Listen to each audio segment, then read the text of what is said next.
Dimanche 12 janvier 2025, vous avez bien fait de choisir la radio-télévision nationale congolaise pour vous informer, mesdames et messieurs. Bonjour, il est 7h à Kinshasa.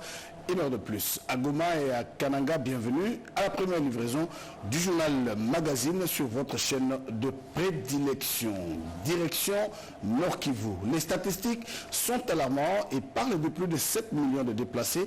Et à ce titre, s'ajoute une nouvelle vague suite à la reprise des combats entre les forces armées de la République et l'armée rwandaise. Les déplacés ne réclament qu'une seule chose, le retour dans leur milieu d'origine. Voici ce reportage que nous proposent nos confrères du Nord Kivu. Dans le cadre de la protection et de l'assistance aux différents déplacés de la guerre imposée au pays par le Rwanda via le M23, le gouverneur militaire du Nord Kivu, le général-major Peter Chirimwami-Nkuba, a dépêché sa conseillère principale en charge des affaires sociales et humanitaires, maître Priska Luanda Kamala, accompagnée de partenaires du gouvernement congolais dans le site Mabanga Stade, site de la 8e CEPAC, Lac Vert et le Chagala Extension. C'était le vendredi 10 janvier 2025. Au terme de la visite, les déplacés ont exprimé le vœu de voir le retour de la paix pour qu'ils regagnent leur milieu d'origine. Tunaomba msaada, watusaidie sana na mabashi zinaonyesha chakana watoto wanataka kufa na njala, tunateseka sana baba.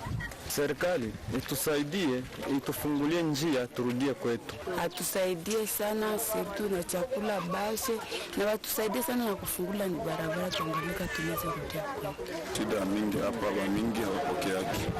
Shida pili ni sécurité. L'émissaire de l'autorité provinciale a signalé que leurs besoins étant déjà identifiés, chaque partenaire humanitaire devra apporter une solution à cette nouvelle vague de déplacés. Avec cette guerre qui a éclaté à Massissi dernièrement, dans la partie de Rutshuru, territoire de Rutshuru, nous devrions venir pour voir qu'est-ce que nous pouvons faire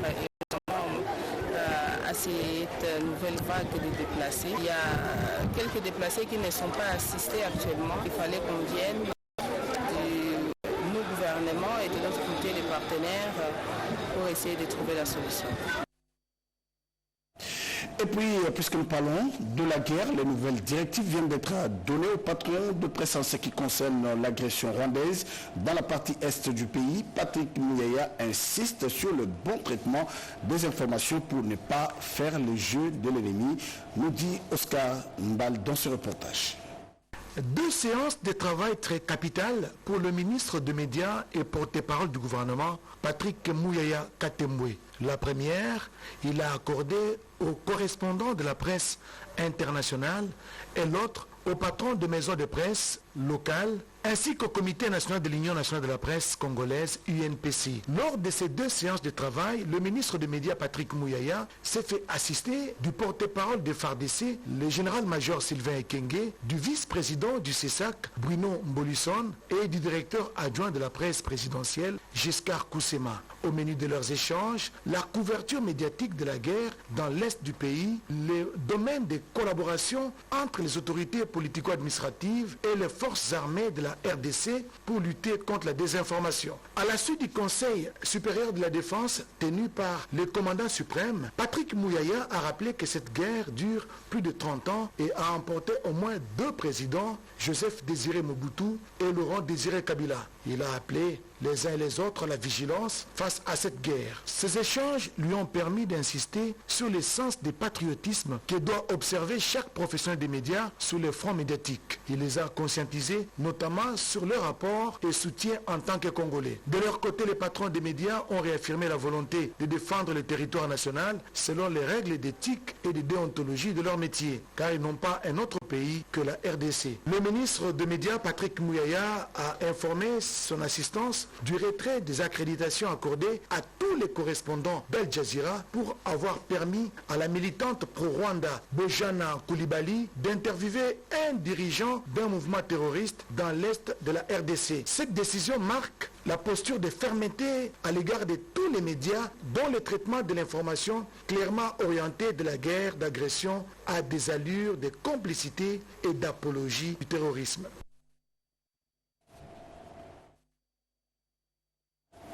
On change carrément de chapitre pour parler coopération avec l'arrivée dans le prochain jour sur le sol congolais d'un certain nombre d'investisseurs chinois. Le ministre de l'Industrie, Louis Atoum, s'est rendu en Angola, à Luanda, pour visiter certains projets industriels.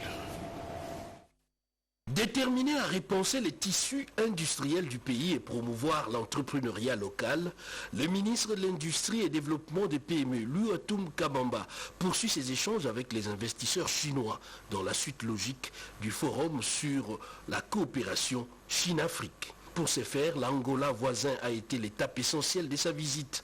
Nous sommes à Africa Zone Rice Investment, qui a fait ses preuves un peu partout en Afrique. 2 grands centres commerciaux modernes, avec à la clé plus de 15 000 emplois. Et ces centres ont reçu la visite du patron de l'industrie, Kikolo Shopping, un exemple de la promotion de la vente en détail qui favorise l'éclosion des PME, ainsi que le centre commercial Nova Era, étendu sur une superficie de 100 hectares, dont 1500 magasins et des espaces de loisirs, des résidences, des centres logistiques et des transports interprovinciaux.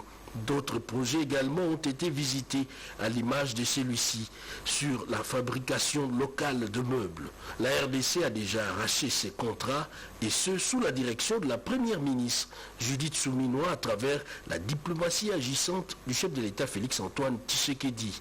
Une visite par ailleurs saluée par les Congolais vivant à Luanda. Je suis ravi de rencontrer le ministre. Je suis vraiment ravi. Je vois ses œuvres à la télévision. J'accompagne chaque fois dans les réseaux sociaux. Vraiment, je suis ravi. Pour les ministres de l'Industrie, l'objectif est d'avoir une vue globale de ces projets, appelés à germer également en République démocratique du Congo. Politique de nouvelles orientations viennent d'être données aux communicateurs de l'Union sacrée pour la vulgarisation de réalisation du président de la République et haute autorité politique de l'Union sacrée, Félix-Antoine Tshisekedi Tshilombo. Suivez. Ils sont tous venus à la source pour écouter le secrétaire permanent de l'Union sacrée de la nation, le professeur André Mbatabetoukoumé Soumangou, et coordonner les messages et stratégies de communication au sein de la plateforme présidentielle. Les communicateurs de l'Union sacrée ont chacun partagé son expérience et analysé les enjeux politiques de l'heure. Un rappel des troupes qui a mis en lumière la nécessité d'une communication claire et cohérente pour mobiliser l'ensemble des Congolais autour de la vision de la haute autorité politique de l'Union sacrée, Félix-Antoine Tshisekedi Tshilombo. J'ai été heureux de les recevoir ici au siège du secrétaire permanent pour leur communiquer la nouvelle marche que nous allons pouvoir emprunter pour défendre le président de la République, l'Union sacrée de la nation, parce qu'on devra savoir également qui communique au nom de l'Union sacrée de la nation. Je les ai donc reçus dans le cadre de la mission qui m'avait été confiée par son Excellence Félix-Antoine Tshisekedi Tshilombo, président de la République, chef de l'État et haute autorité politique de l'Union sacrée de la nation. La question donc de redynamisation de la plateforme et cette redynamisation passe également par la redynamisation du travail de communication et qui est fait dans l'intérêt de la plateforme de l'Union sacrée de la nation. Pour le secrétaire permanent, le professeur André Mbatabetoukoumé Soumangou, cette importante rencontre avait pour but d'encourager les communicateurs à travailler en synergie pour défendre le bilan du président de la République, Félix-Antoine Tshisekedi Tshilombo. André Mbata a insisté sur l'importance de l'écoute des Congolais pour adapter le message aux réalités du terrain. La réforme constitutionnelle est aujourd'hui un sujet sensible qui suscite de nombreux débats au sein de la société. Les communicateurs doivent avoir des arguments solides pour une bonne campagne de la révision constitutionnelle.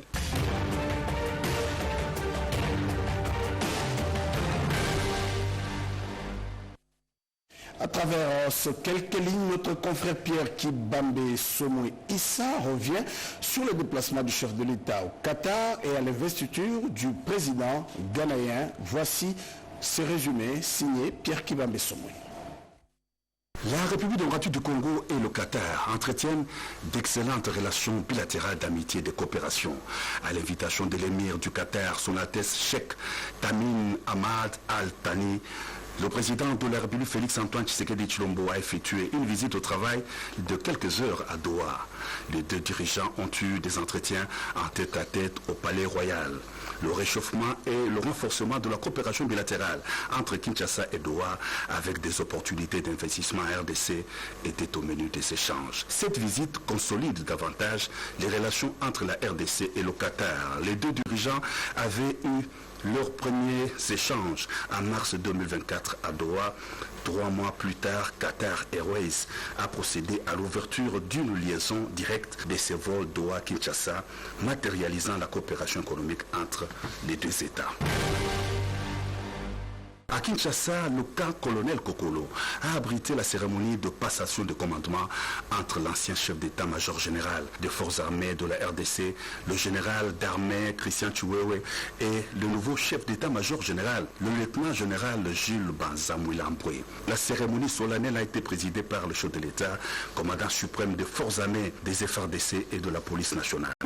Au cours des circonstances, le chef d'état-major général sortant a remercié le président de la République de la confiance lui témoignée durant son mandat et de sa nomination en tant que conseiller militaire du chef de l'État. Le général d'armée Chiwewe a aussi souhaité plein succès à son successeur dans l'exercice de son commandement. Le lieutenant-général Jules Banza a reçu l'étendard des mains du commandant suprême des FARDC. Il a prêté serment devant la nation et le président de la République.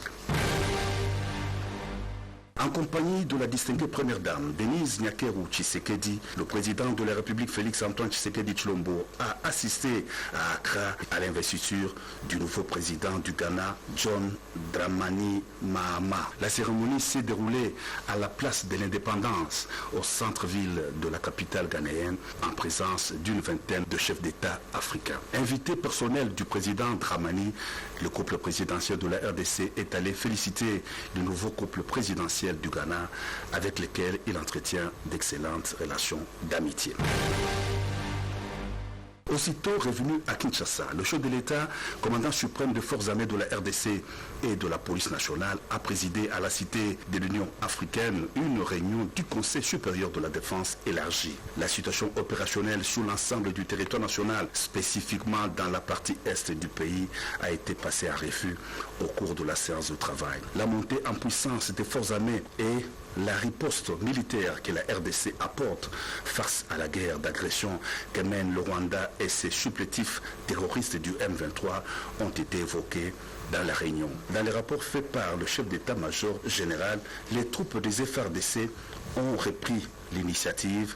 La montée en puissance des forces armées de la RDC va se poursuivre et les parties du territoire occupées par les forces d'agression seront récupérées, a indiqué Patrick Mouyaya, porte-parole du gouvernement, à l'issue du Conseil supérieur de la défense élargie.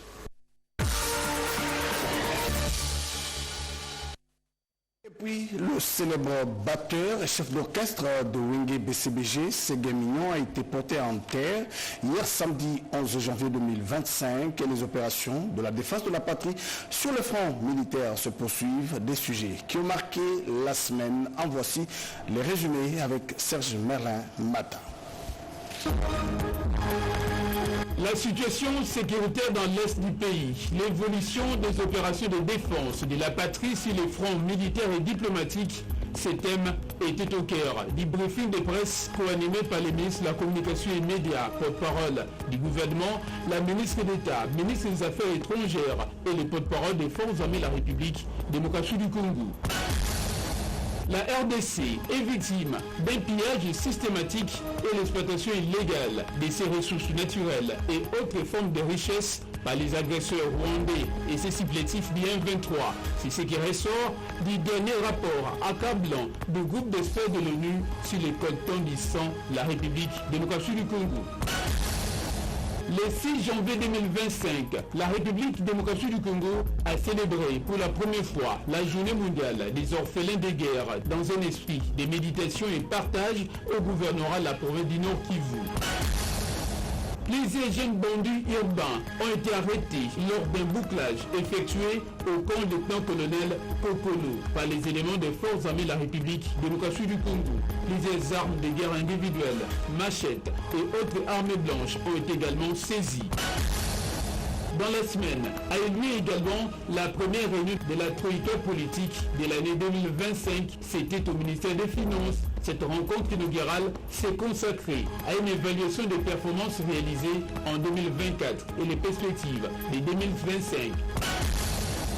Entrée en vigueur le mardi 10 décembre dernier, les prix des produits de première nécessité ont-ils réellement baissé ou non sur les marchés de Kinshasa et d'ailleurs? Pour répondre à cette question, nos reporters se sont rendus dans différents coins de la ville pour interroger les consommateurs.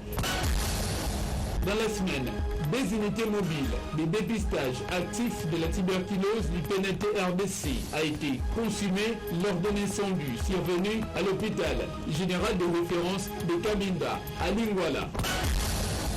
Après les derniers hommages lui rendus par ses proches et ses fans, la dépouille mortelle de Ségué Mignon, Magnata, batteur du groupe Wenge BCBJ, a été conduite à sa dernière demeure le samedi 11 janvier à la nécropole de Lantseli.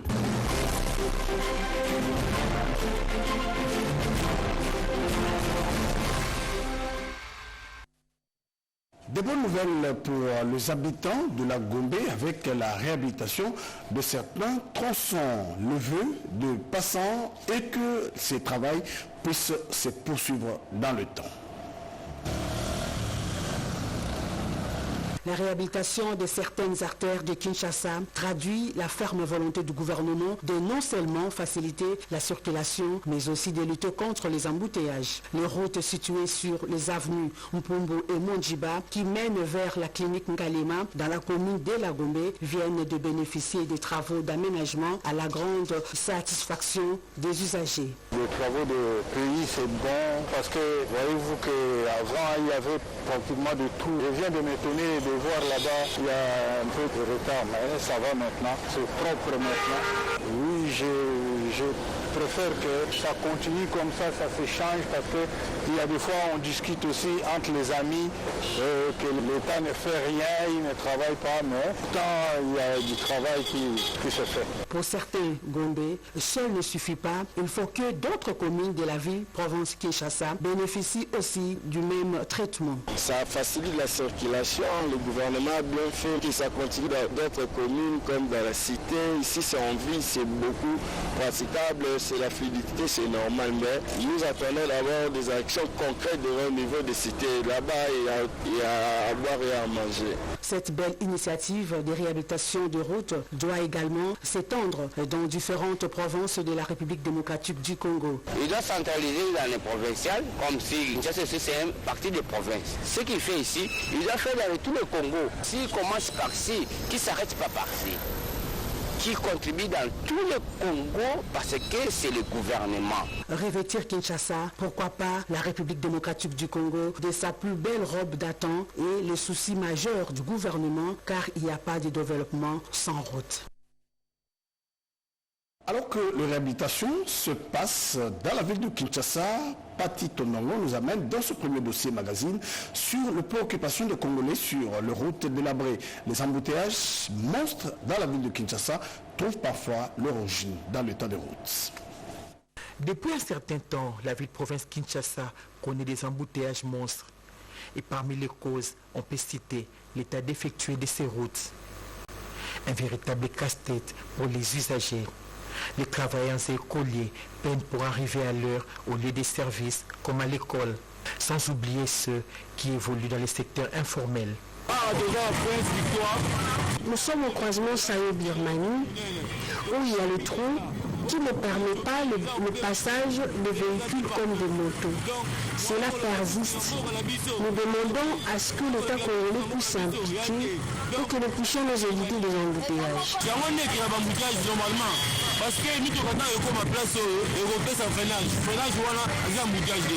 Par exemple, sur l'avenue Kabambari, l'état défectueux de la route pousse les automobilistes à rouler sur les trottoirs, exposant les piétons aux dangers de tout genre.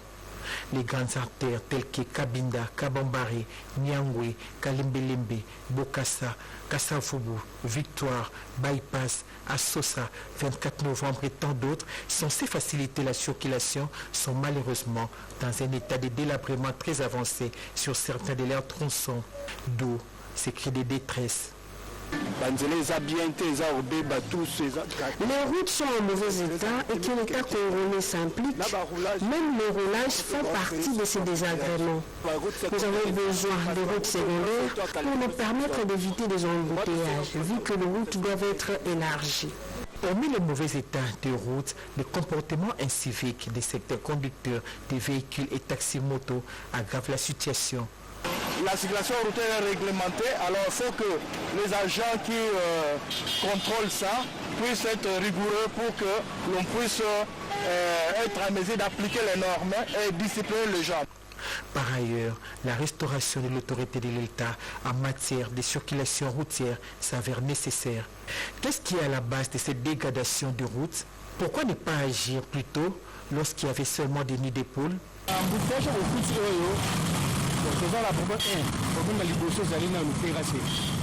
Funa 1, il y a un problème de caniveau qui dérange les quartiers au moment de fortes pluies. Et cela est à la base des embouteillages. En cas de forte pluie, les administrés souffrent pour sortir de leur ménage. En tant que chef du quartier de Funa 2, j'ai élaboré un schéma avec les administrés pour évacuer le sable afin que l'eau coule facilement dans les caniveaux. Toutefois, pour une mégapole comme Kinshasa, avec plus de 10 millions d'habitants, les voies routières seules ne suffisent plus. Il est donc temps de penser aux voies ferroviaires et fluviales pour une circulation plus aisée. Et puis, certains tronçons de nos routes sont impraticables, ce qui rend parfois la circulation très difficile pour les personnes et leurs biens. L'entretien des ouvrages construits ou réhabilités pose problème. Dans la capitale, la chaussée a besoin d'un suivi, comme nous le précise dans ce dossier signé Bobete Yenga.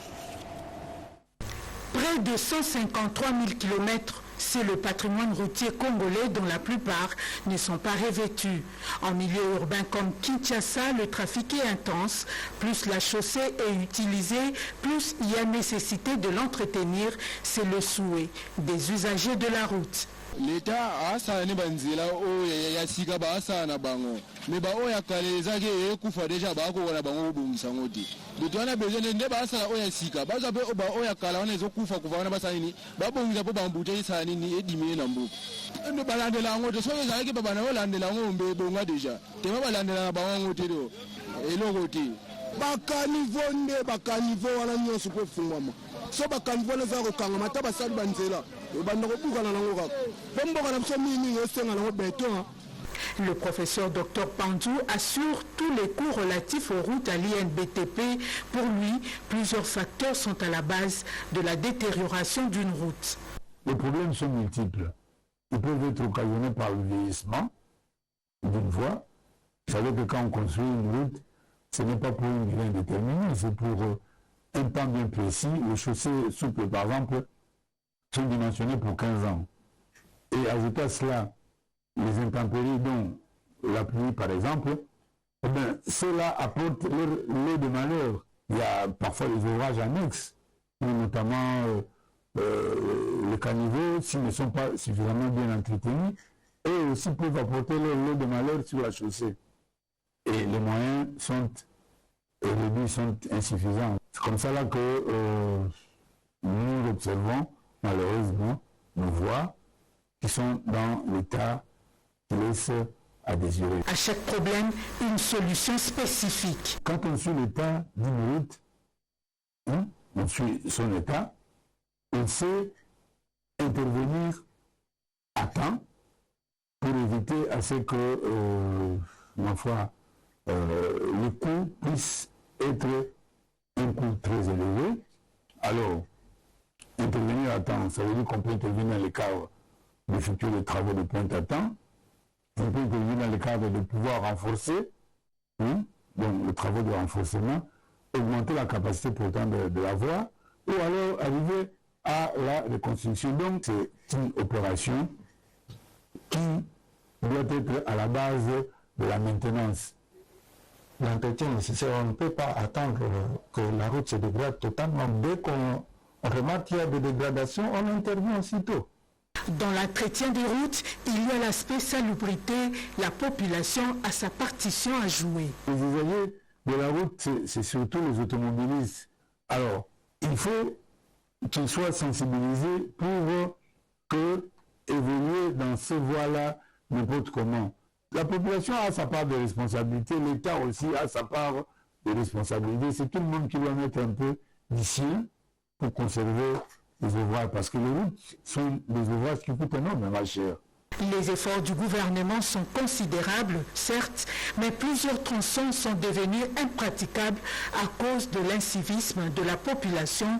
Pour la durabilité de nouvelles infrastructures routières, l'entretien est une opération vitale pour ces routes. Et puis, Alain Bikaï nous amène au Congo central, précisément à Matadi, dans le cadre de maintenir sa ville propre. Le maire de Matadi a sollicité l'appui du génie militaire pour faire une vaste campagne d'assainissement et la lutte contre les constructions anarchiques sur les caniveaux.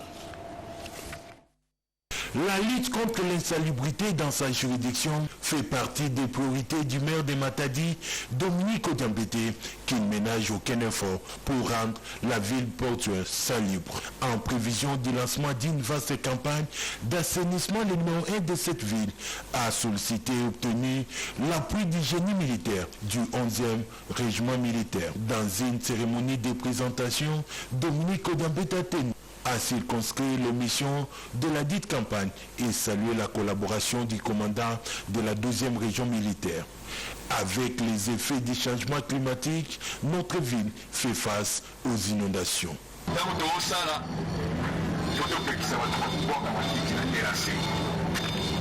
Au-delà des travaux d'assainissement, vous avez la mission pédagogique pour inclure nos concitoyens les bonnes pratique. C'est lui qui sera surpris en train de jeter les immondices dans les caniveaux sera obligé de travailler avec vous pendant une journée. Les constructions anarchiques sur les canalisations d'eau seront considérées comme des immondices qu'il faut évacuer. De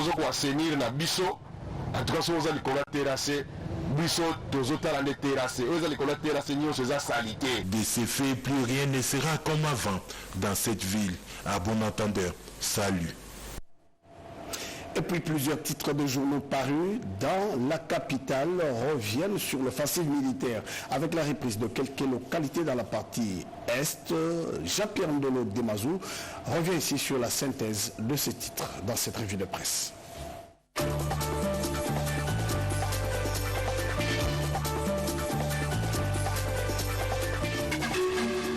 Bienvenue mesdames, messieurs à ce rendez-vous hebdomadaire de la revue de presse. De simples condamnations de la guerre d'agression du Rwanda contre la RDC ne suffisent pas. Note Info 27.cd, les Congolais exigent des actions concrètes de la communauté internationale contre l'occupation de Massissi. Acte de vandalisme à grande échelle des rebelles du 1-23 dans le territoire de Massissi, annonce Info 27.cd, archives détruites, bureaux saccagés, le 1-23 réduit l'administration de Massissi en ruine. La société civile du Sud Kivu et les forces vives tapent du poing sur la table, rapporte actualité.cd, elles exigent la rupture des relations diplomatiques entre le Rwanda et la RDC et la fermeture des frontières entre les deux pays. Des scènes d'horreur commises par les terroristes du 1-23 au nord Kivu révèlent le maximum, des enfants exécutés, des femmes violées, une situation qui a poussé la CAJ, une ONG des droits de l'homme, à demander à la communauté internationale de prendre des mesures urgentes pour mettre fin à ce cycle de violence. Encore un rapport d'experts de l'ONU contre le Rwanda, titre le quotidien. Le pays du sanguinaire Paul Kagame est accusé de fournir des troupes et matériel aux rebelles du 1-23. Selon ce rapport, entre 3 000 et 4 000 soldats rwandais sont déployés à l'est de la RDC. 3 sujets chinois arrêtés au Sud Kivu avec 12 lingots d'or et 800 000 $ américains en liquide, ce grâce à la vigilance du gouverneur du Sud Kivu, Jean-Jacques Paroussi, selon Vraie Thématique. La justice militaire sévit à Lomami, constate Mediacongo.net. 3 officiers de la police nationale congolaise sont aux arrêts suite au meurtre de 2 ingénieurs chinois. Le territoire de Bossobolo dans le nord Ubangui envahi par des déplacés de guerre centrafricains, à en croire le potentiel.cd, 1417, c'est le nombre de ces réfugiés. L'administrateur du territoire craint pour la sécurité du territoire de Bossobolo. Fin de ce journal magazine coordonné par Rodem Panda avec le concours rédactionnel de Christelle Louindoula. Le prochain rendez-vous avec l'actualité sur la RTNC, c'est tout à l'heure à 13h avec Eric Kabamba. Merci également à toute l'équipe technique qui m'a accompagné ce matin. Bon dimanche et bonne prière à tous et à toutes.